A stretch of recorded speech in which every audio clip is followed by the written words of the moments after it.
Researchers in China have developed a microwave machine, relativistic klystron amplifier (RKA), that could jam or destroy satellites in space.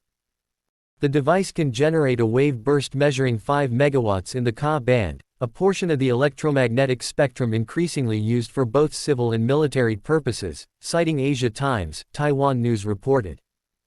Although not powerful enough to shoot targets out of the sky from the ground, the RKA can be mounted onto satellites, which could then be used to attack enemy assets in space by burning out their sensitive electronics.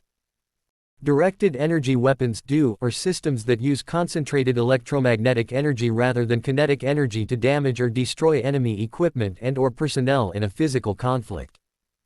Although China denies the RKA is a directed energy weapon, if the system were built at scale, it could send beams strong enough to rip through metallic materials moving at speed, reported Taiwan News.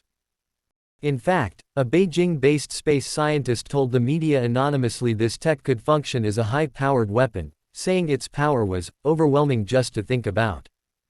Space is becoming an increasingly hotly contested geopolitical arena. This comes after recent revelations China tested a nuclear-capable hypersonic glide vehicle that flew through low-orbit space in August last year. Responding to the news in November, Thomas Caraco, a senior fellow at the Washington-based think tank Center for Strategic and International Studies (CSIS), said the U.S. needs to deploy space-based sensors to counter the Chinese military's new missiles, reported Taiwan News.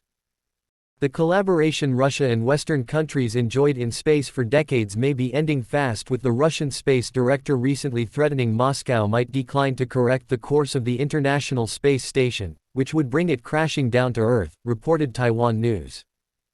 In addition, last year Russia destroyed one of its own legacy satellites, which created mass debris in space.